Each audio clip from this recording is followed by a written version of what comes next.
The internet is buzzing with rumors that one of these major TV technologies is about to disappear. And if you're planning to buy a TV in 2026, you need to know which one before you spend thousands of dollars on obsolete tech. Walk into any store and you'll see these two acronyms everywhere: QLED and OLED. They sound similar, they're often priced similarly, and sales associates give conflicting advice about which is better. But behind the scenes, the TV industry is making a major strategic shift that will determine which technology dominates your living room for the next decade. The truth about what's really happening might surprise you, because it's not what the headlines are claiming. Before we reveal which technology is actually winning this battle, smash that subscribe button and hit the like. Here's my question for you. Which TV are you using right now, and what problems are you facing with it? Drop your answer in the comments, because your real-world experience matters more than any marketing claim. The real story behind the headlines. Let's cut through the confusion immediately. If you've seen headlines claiming QLED is being phased out or OLED is dying, here's the truth. Neither technology is disappearing in 2026. What's actually happening is more nuanced and more interesting. Both technologies are evolving rapidly, but they're moving in different directions to serve different markets. The real story isn't about one replacing the other. It's about how QLED is quietly expanding its dominance in the mainstream market while OLED holds on to its premium niche. Think of it less like VHS beating Betamax and more like SUVs and sedans coexisting, because they serve different buyer needs. The confusion stems from Samsung's marketing decisions and some misunderstood industry developments. Samsung, the biggest champion of QLED technology, has been experimenting with various display technologies, including their own take on OLED and emerging technologies like microLED. Some tech journalists saw these experiments and assumed Samsung was abandoning QLED. That's completely wrong.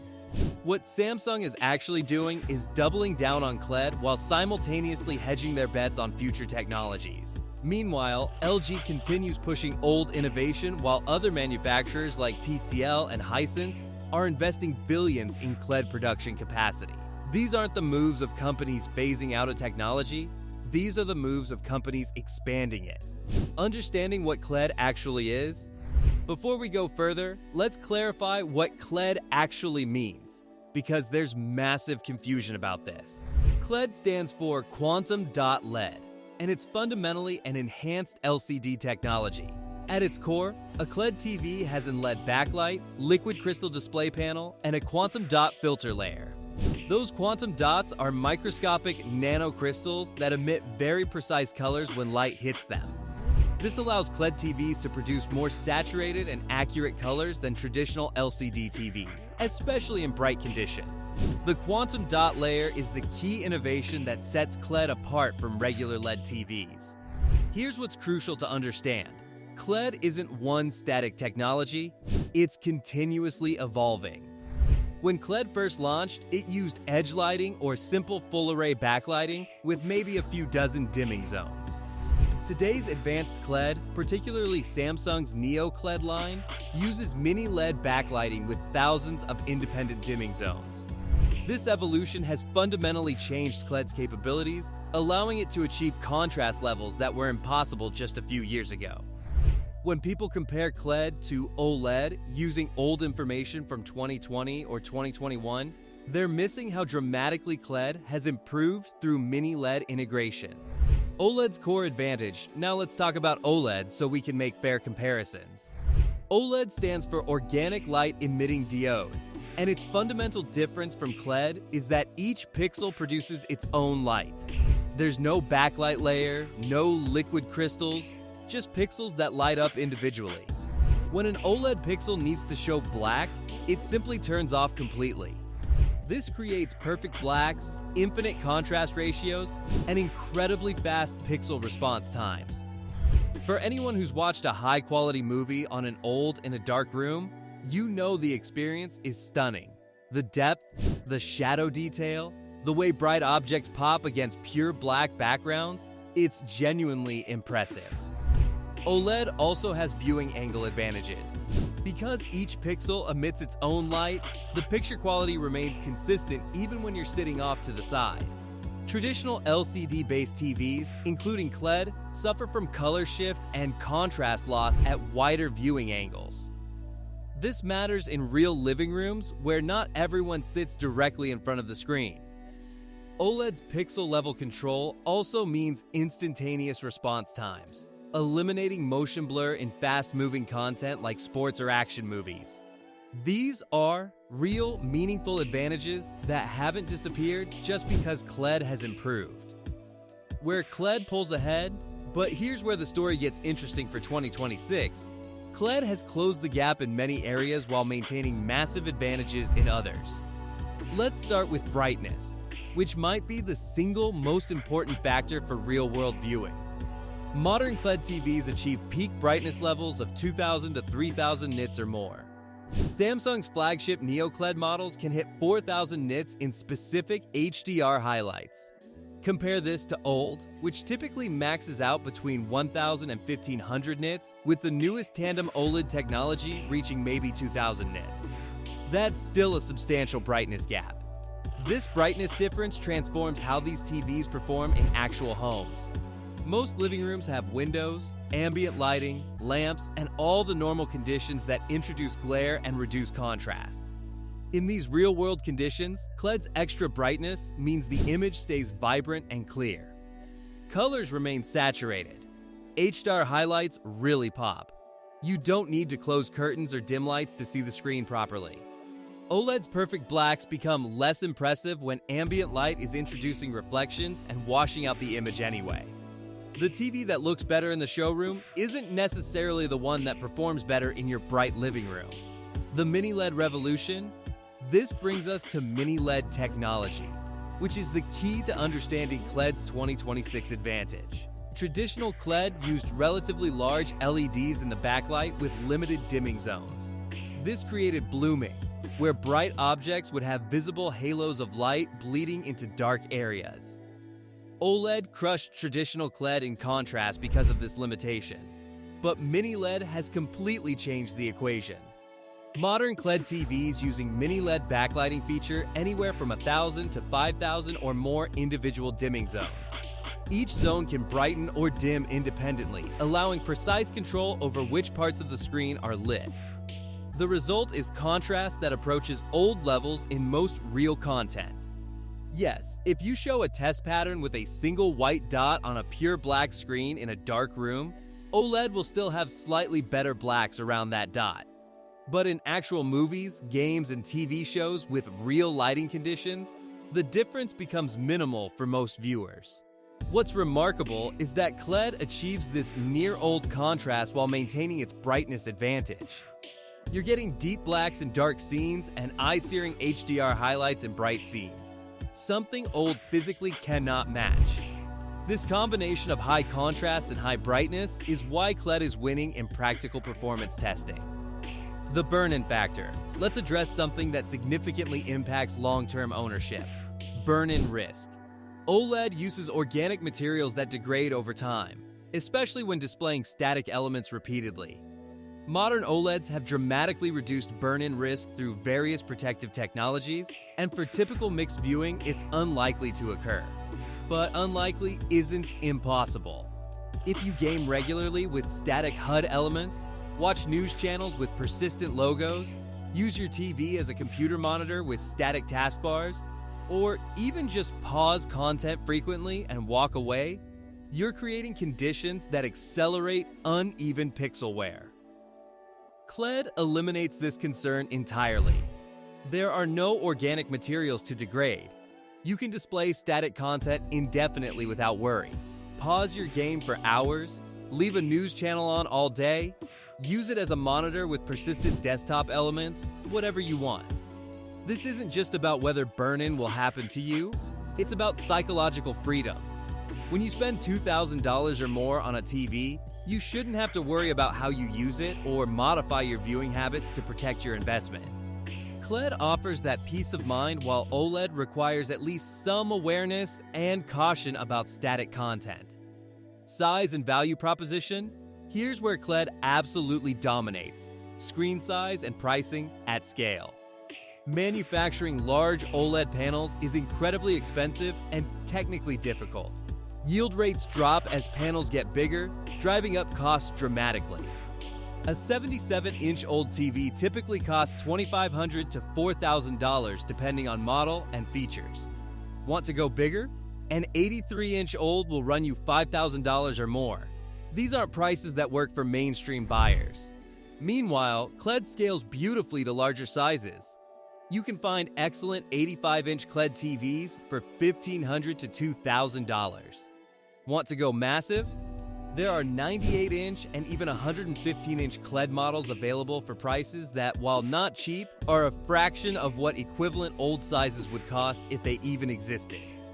This size advantage matters enormously because consumer preferences have shifted dramatically toward bigger screens. The average TV size in American homes has grown from 40 inches a decade ago to over 60 inches today, and it's still climbing.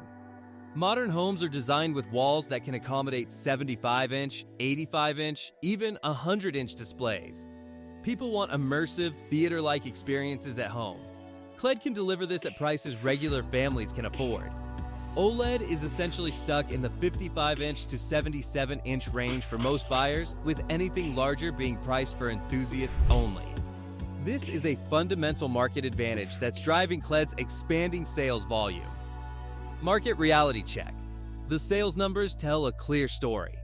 QLED and mini-LED TVs are projected to grow 25% year over year through 2026 and beyond. Manufacturers like Samsung, TCL, and Hisense are massively expanding QLED production capacity, investing billions in new factories and production lines. These companies have detailed market research showing exactly what consumers want, and they're betting heavily on QLED to deliver it. Meanwhile, OLED holds approximately 15 to 20% of the premium TV market. That's a solid niche, but it's a niche.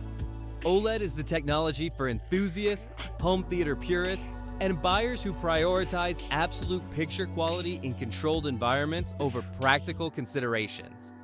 This isn't QLED being phased out, it's QLED expanding into the dominant position while OLED maintains its premium niche.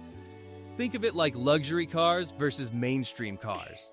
Mercedes and BMW aren't being phased out, but they serve a smaller slice of the market compared to Toyota and Honda. Both can coexist successfully because they target different buyers with different priorities.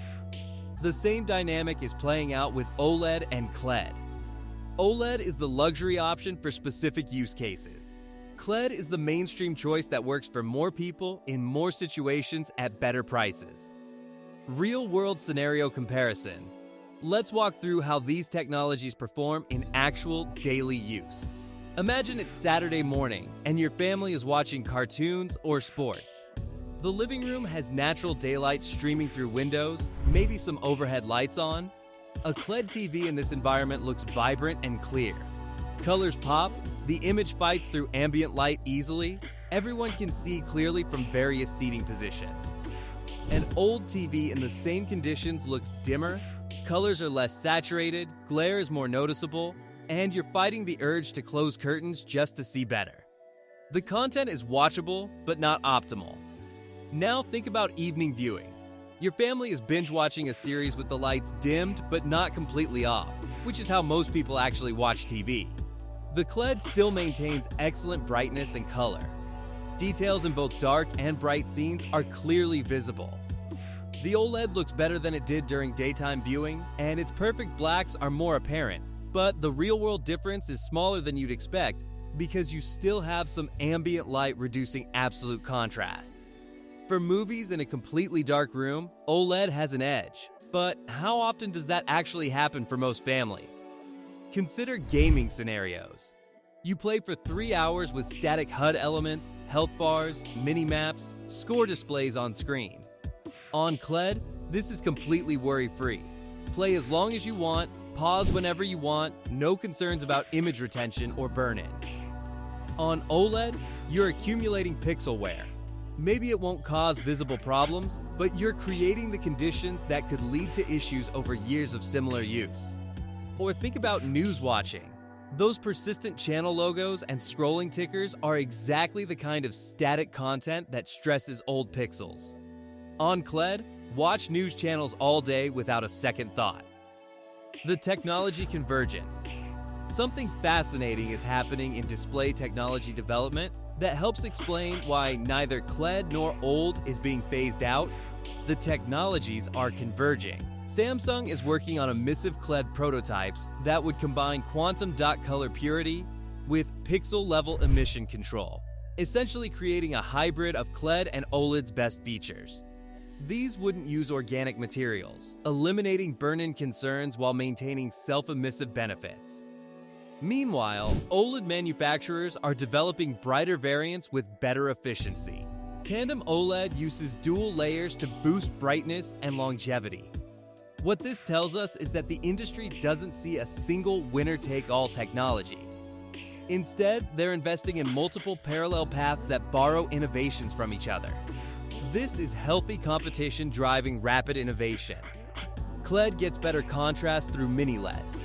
OLED gets brighter through tandem architecture. Quantum dots might eventually combine with self-emissive pixels. 5 years from now, the distinction between these technologies might blur significantly. But for 2026, they remain distinct options serving different markets. Who should buy what? So, which technology should you actually buy? The answer depends on honest assessment of your specific situation. OLED makes sense if you have a dedicated home theater room with controlled lighting, if you primarily watch movies in dark conditions, if you don't game with static HUD elements or watch lots of news channels, if you're comfortable in the 55-inch to 77-inch size range, and if you're willing to pay premium prices for the absolute best picture quality in ideal conditions. That's a fairly narrow use case that applies to maybe 15 to 20% of TV buyers. QLED makes sense for everyone else, which is why it's capturing more market share.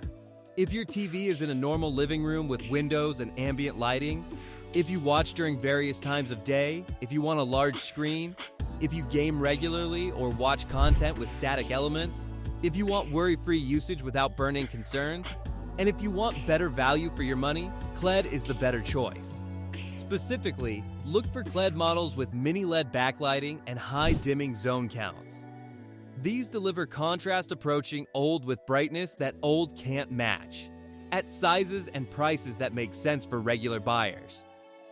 The 2026 landscape, as we look at 2026 specifically, several trends are solidifying. QLED with mini LED is becoming the volume leader in the premium TV market. Manufacturers are refining the technology, increasing dimming zone counts, improving algorithms that control local dimming, and driving prices down through production scale.